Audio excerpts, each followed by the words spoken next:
আশা করি যে মানে এই নির্বাচনটা একটা ইতিহাস হয়ে থাকবে। জনগণ তাদের ভোটাধিকারের মাধ্যমে যাকে নির্বাচিত করুক তাকে আমরা মেনে নিব।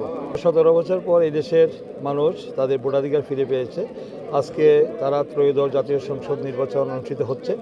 এই নির্বাচনে জনগণের ভোটারদের যে স্বতঃস্ফূর্ততা, উদ্দীপনা এবং তাদের যে মানে উপস্থিতি, আমি সত্যি অবাক হয়েছি যে দীর্ঘদিনের যে তাদের যে আকাঙ্ক্ষা, প্রত্যাশা, তাদের পছন্দের প্রার্থী, পছন্দের দলকে তারা তাদের ভোট দিয়ে তারা নির্বাচিত করবে যে আমার ভোট আমি দিব, যাকে খুশি তাকে দিব, দেখে শুনে যোগ্য ব্যক্তিকে দিব, যে ব্যক্তিকে ভোট দিলে আমানতের খেয়ানত হবে না। সেই দিক থেকে যে মানুষের উপস্থিতিরা, ভোটারদের উপস্থিতিরা সত্যি মানে প্রশংসনীয় যে তারা স্বতঃস্ফূর্তভাবে ভোট সেন্টারে উপস্থিত হয়েছে। আমি এই পর্যন্ত যা দেখতে পাচ্ছি এবং নির্বাচন অত সুষ্ঠু, সুন্দর, অবাধ, নিরপেক্ষ, অংশগ্রহণমূলক হচ্ছে, উৎসবমুখর পরিবেশে হচ্ছে।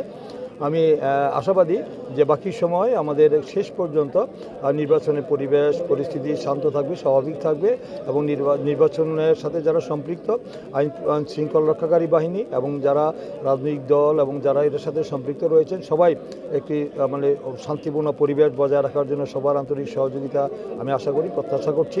আশা করি যে মানে এই নির্বাচনটা একটা ইতিহাস হয়ে থাকবে।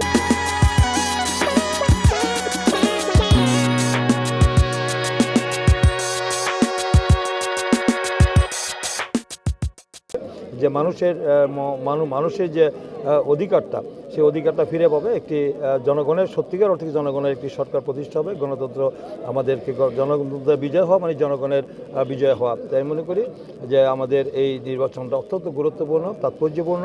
এই নির্বাচনের মধ্যে দিয়ে মানুষের যে গণতান্ত্রিক অধিকার, যে আইনের শাসন, বিচার বিভাগের স্বাধীনতা, ন্যায় বিচার, মানবাধিকার, মত প্রকাশের স্বাধীনতা, একটি সত্যিকার অর্থে একটি গণতান্ত্রিক সরকার বাংলাদেশে প্রতিষ্ঠা হবে।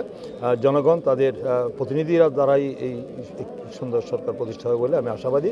তাই এই নির্বাচনে যারা এখনও ভোট দিতে এখনও ভোট কেন্দ্রে আসেননি তাদেরকে অনুরোধ করব তারা সবাই যেন ভোট কেন্দ্রে এসে মানে ভোট তারা প্রয়োগ করেন এবং যে ভোটের যে পরিবেশ, আইনশৃঙ্খলা রক্ষাকারী বাহিনী আমাদের পক্ষ থেকে আমাদের সবাই আমরা সম্পূর্ণ নিরাপত্তার ব্যবস্থা রয়েছে। এখানে মানে উদ্বেগ, উৎকণ্ঠা বা শঙ্কার কোনো আশঙ্কা নেই।